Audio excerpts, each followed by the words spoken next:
Olá, boa noite, bom dia. Sou Fernando Gaeb, né? Sou jornalista e formado na área de filosofia.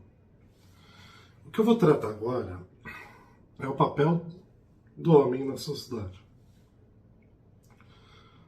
Então é o seguinte, vamos começar. Vamos dizer, senta que ela vem história. Na pré-história, a sociedade ainda não estava nem sequer organizada num processo ideal.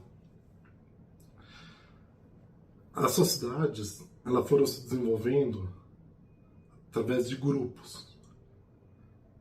Esses pequenos grupos, que não eram nômades, se constituíam em clãs, em famílias. Mais tarde, algumas se consolidaram num espaço territorial, através do sedentarismo. E outras não fizeram esse processo. Se utilizaram dessas sociedades sedentárias, que se tornaram as sociedades agrárias, através do plantio, do cultivo, daí que vem a palavra cultura.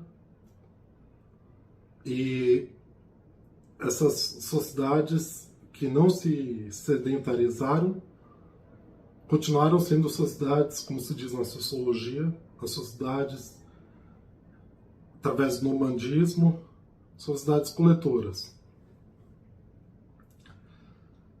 E a questão biológica dessa organização, como não havia uma cultura mais idealizada, que fugisse dos parâmetros naturais, se estabeleceu com o homem sendo provedor, organizador, o homem como fornecedor de matéria-prima, de recursos de subsistência para o seu clã, sua família, mais tarde o seu grupo, que hoje pode ser entendido como aldeia, ou tribo, e que mais tarde algumas se desenvolveram para formar as primeiras cidades-estados, na Suméria, na Babilônia, no Egito, antes de se tornar um império, na Grécia, antes de se tornar um reino, Roma, antes de se tornar um império. Então, o homem teve um papel fundamental como patrono. E não era qualquer homem. Era o mais capaz, mais forte, mais articulado com a sociedade, os que não pertenciam apenas a uma única família, mas a duas, três, através de processos poligâmicos ou de relacionamento aberto. E assim foi se constituindo a cultura pré-histórica. Uma cultura que relegou a mulher para alguns entendidos como segundo plano, para outros uma especialização na sua tarefa social, que era de receber essa matéria-prima, organizar o lar, cuidar dos filhos, netos, tanto próprios como do resto da aldeia, da tribo, da cidade-estado, como nas vestais na Grécia Antiga, que eram as sacerdotisas matriarcas. E isso daí é uma teoria geral da formação da sociedade e da cultura no âmbito filosófico, sociológico, antropológico, das ciências sociais e políticas. Mas, claro que, como toda teoria, as suas divergências, contraposições, outras perspectivas, outros pontos de vista, Dentre esses, podemos encontrar a Ilha de Lesbos, no Mediterrâneo, onde a formação é inverso. Eram sociedades matriarcais. E nesse caso, unicamente para mulheres. Nenhum homem era permitido de forma consensual. Claro que houve incursões depois, a posteriori, de povos que tentaram conquistar, e mais tarde no Império Romano essa ilha fazia parte, mas não tinha tanta grau de importância cultural. E também alguns exemplos de tribos aqui na América Latina, na região do Amazonas, que foi dado devido ao nome das guerras amazonas da Grécia Antiga pelos conquistadores espanhóis e portugueses, mas que lá predomina a liderança feminina da sociedade. Assim como houve exemplos tópicos na África, na Ásia,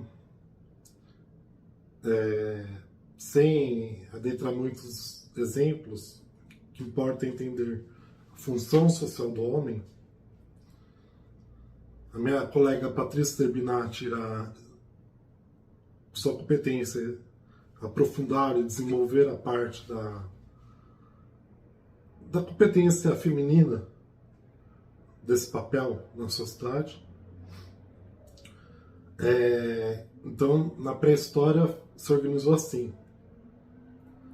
E, claro, houve a reprodução desse modelo nas sociedades antigas, onde o homem era o César, era o faraó, eram os sumos sacerdotes das diversas religiosidades, não confundir com religião, mas religiosidades como formas culturais, como o judaísmo, parte do cristianismo na patrística. Patrística vem de padres, ou seja, função masculina. Não eram mais as sacerdotisas do paganismo.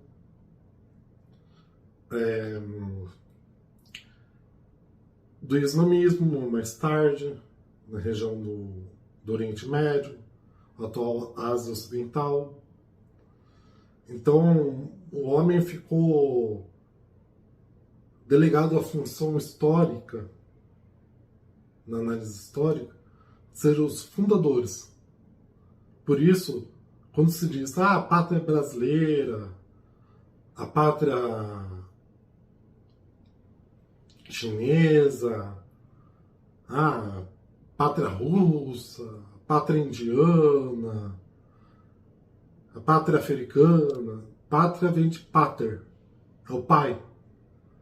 É o homem que funda o país, que é exemplo para o país, que é a representação simbólica máxima daquele país. Como os Césares no Império Romano, os faraós, como já disse, mas também com Santo Estevão, que fundou a pátria húngara, e na modernidade, na contemporaneidade, podemos entender como Lenin, que fundou a União Soviética, Mao Tse-tung, que fundou a República Popular da China. De certa forma, podemos entender que Getúlio Vargas funda o Brasil contemporâneo, e os pais fundadores dos Estados Unidos, não só na função privada da fé, mas na função pública da política. Tudo isso estou trazendo como exemplo da categoria que é o homem em sociedade, que é a exemplificação de como ele se comporta na sociedade. O feminismo, podemos entender que é um antigo feminismo da busca de uma função extramatrimonial ou para além da família, da mulher, na antiguidade, através de Empátia, a filósofa pagã que na Alexandria tinha essa luta pela representação feminina na política, nas artes, na cultura, na filosofia. E no início da contemporaneidade, na modernidade, com as feministas da Revolução Francesa, que a maioria, por questão de repressão, fizeram apócrifos, ou seja, textos sem identificação, mas posteriormente pesquisadores identificaram que eram realizados por mulheres e que produziram textos críticos à sociedade francesa, na época da Revolução Francesa. Também a mulher na relação fabril da economia, na Inglaterra, na Revolução Industrial, e mais tarde o feminismo como uma filosofia social e política, tanto o feminismo de esquerda quanto de direita. Esquerda na União Soviética e direita nos Estados Unidos. Todas buscavam entender e formular um papel social da mulher. E o homem nisso tudo? O homem, com todas essas revoluções históricas, culturais, políticas, ele foi desconstruindo essa imagem que até, de certa forma, a antropologia, a sociologia tinha dos homens que eram os condutores de grandes ideais, que eles eram o membro ativo, formulador, e a mulher mero elemento passivo reprodutor dessa sociedade. Houve, de certa forma, uma desconstrução, em grande parte na Europa, nos Estados Unidos, parte da América Latina, na atual Rússia, na antiga União Soviética, do modelo tradicional do homem. E aí foi inaugurado um período de criatividade nas elaborações de informações, surgindo a partir daí a ideia de um novo homem, a busca por um novo padrão ético, moral, social, cultural para o homem. E isso se fez através da contracultura nos Estados Unidos, movimento hippie, por exemplo, no existencialismo francês, que reafirmava a busca por um novo homem, não só limitado ao seu padrão de vida anterior, mas com um salto qualitativo de articulação com o conjunto da sociedade. E também a busca na Ásia, por exemplo, por uma maior representação feminina na sociedade e a reinterpretação do papel masculino. Lá na Ásia também tinha padrão até divino do homem, e a mulher de uma forma profana, terrena, através dos imperadores da China, que eram eleitos pelo céu, através do mandato divino, celeste, através do caráter divino do imperador japonês. Mas tudo isso, com o fim do Império Chinês e japonês, com a vinda da República Chinesa e o pós-guerra no Japão, também se reformulou a relação social entre o homem e a mulher. De certa forma ocidentalizando, mas de certa forma não uma ocidentalização simples, mas abrindo novas perspectivas.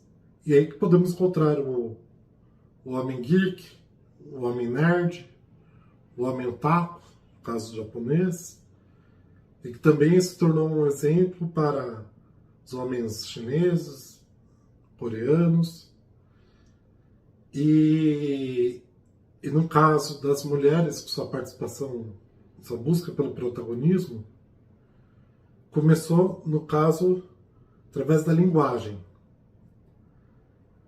A linguagem era tão patriarcal e, de certa forma,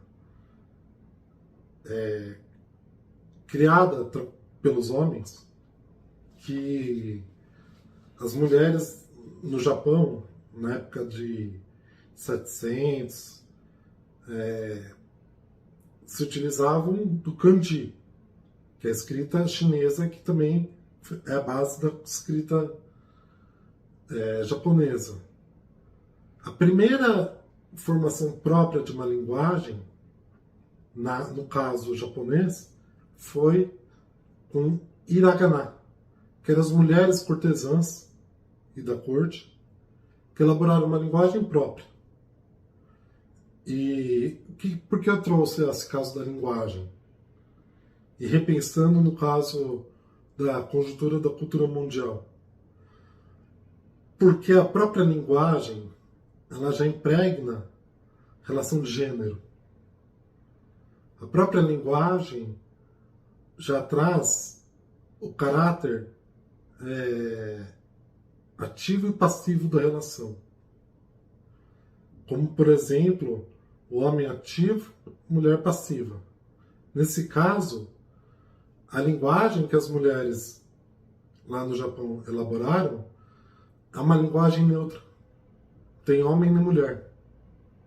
Podia se pensar, mas podia ser uma revanche, uma crítica, uma vingança, pensando em inverter a relação.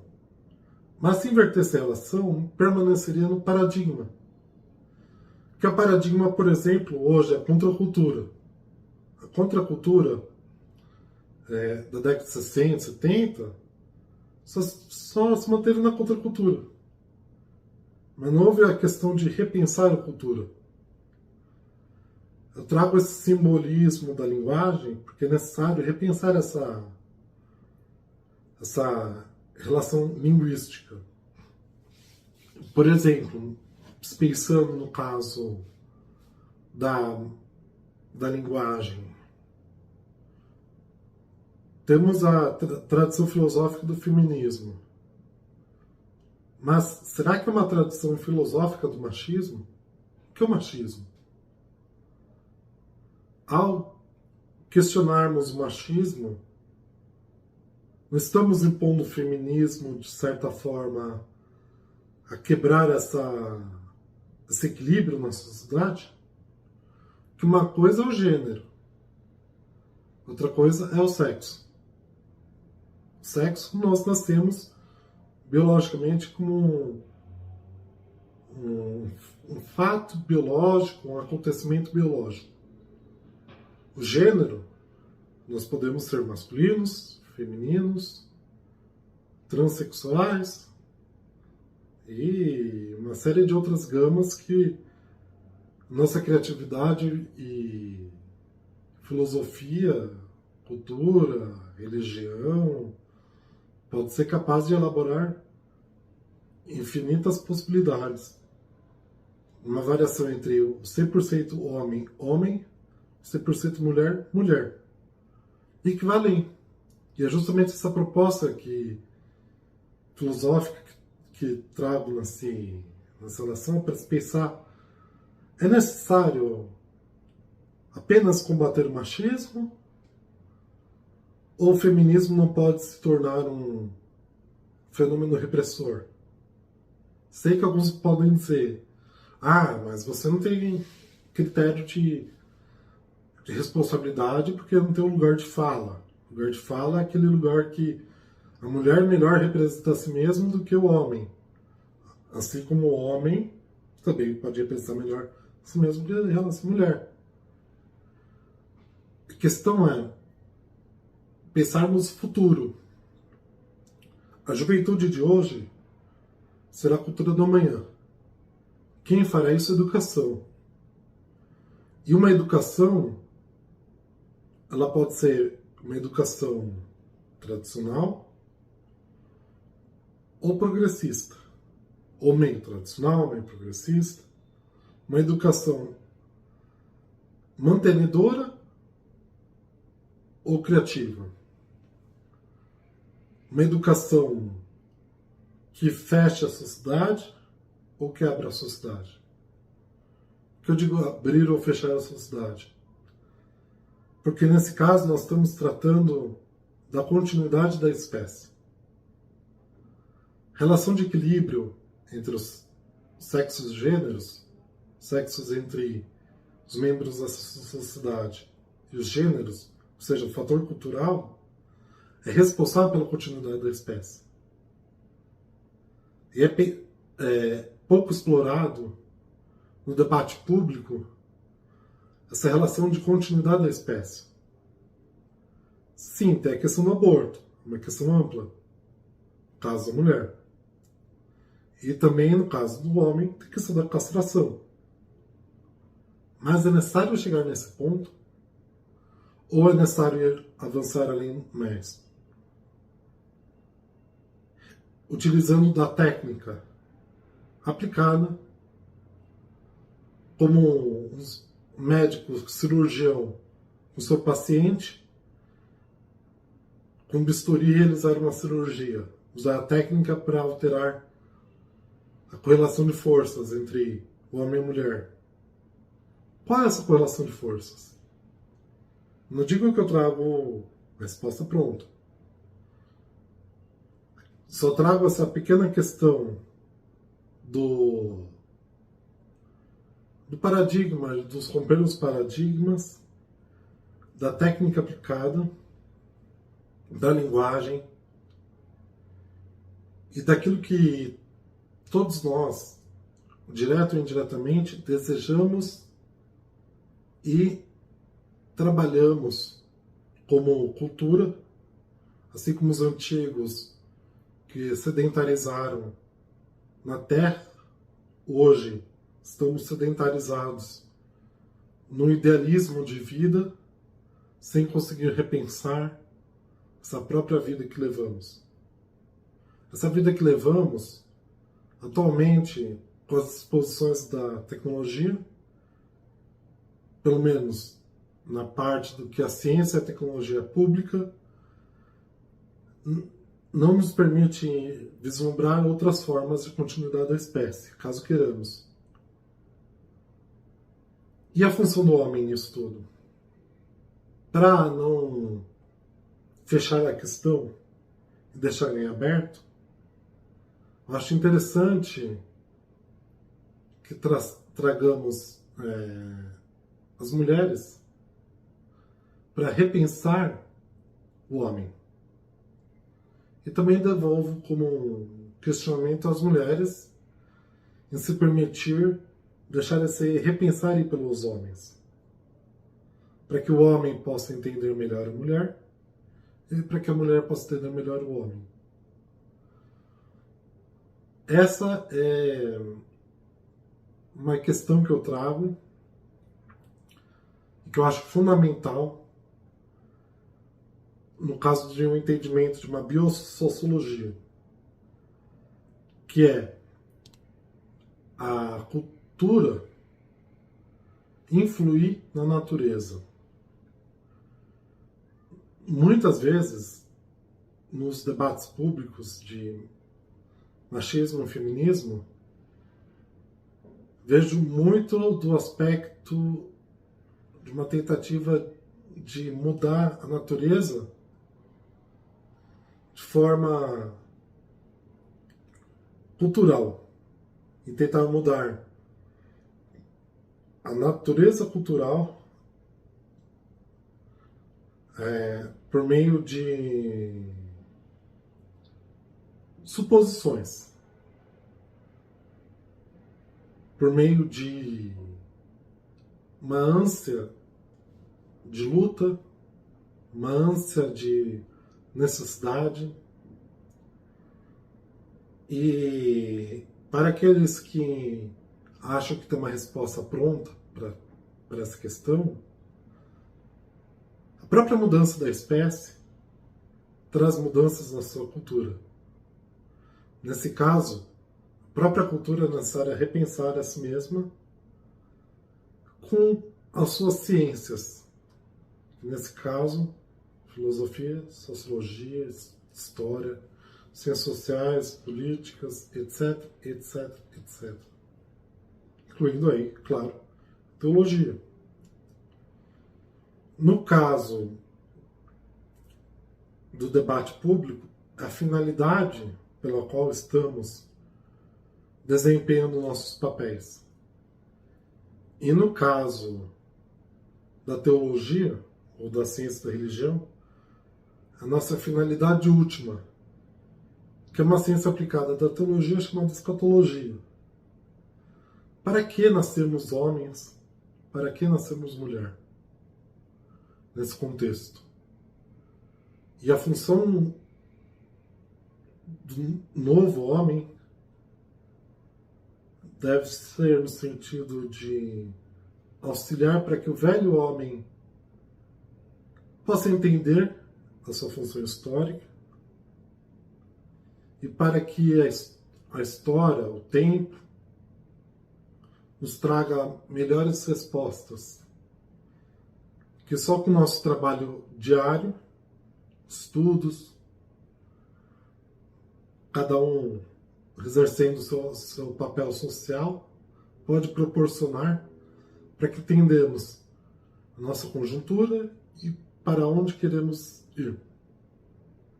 Qual é a sociedade através da qual se abrirá um caminho de justiça, de oportunidades, onde com o desenvolvimento da cultura e da técnica possamos equilibrar essa relação de gêneros para a continuidade da espécie e para que outras também possam aparecer, né? Surgir. Por que não?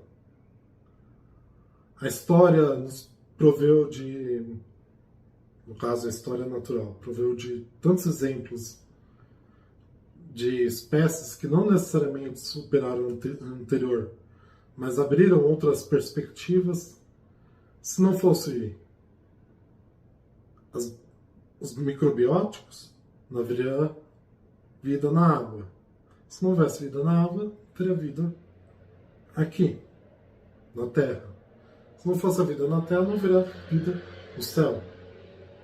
Assim como, obviamente, a vida fora da Terra. Como o caso da panspermia,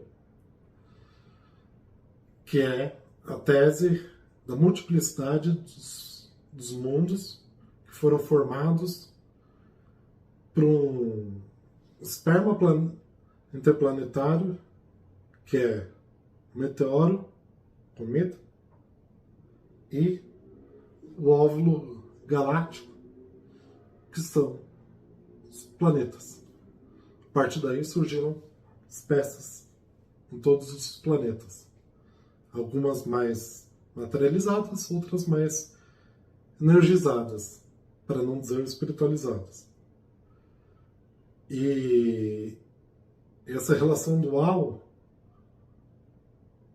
para que possamos assumir nossa função última na escatologia, deve ser a integração do ser, superar a humanidade, superar a natureza, a cultura, para sermos integralmente nós, quanto pessoas.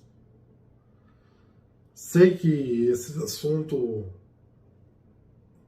é muito pouco explorado. No debate público é explorado um aspecto mais político, mas o aspecto mais filosófico, esotérico e científico, no debate público não está explorado. Por isso achei interessante sair um pouco do paradigma comum para trazer essas outras perspectivas, outros pontos de vista, para que assim possamos abrir o debate e auxiliar no desenvolvimento desse conhecimento que é tão pouco explorado, mas tão necessário. Muito obrigado.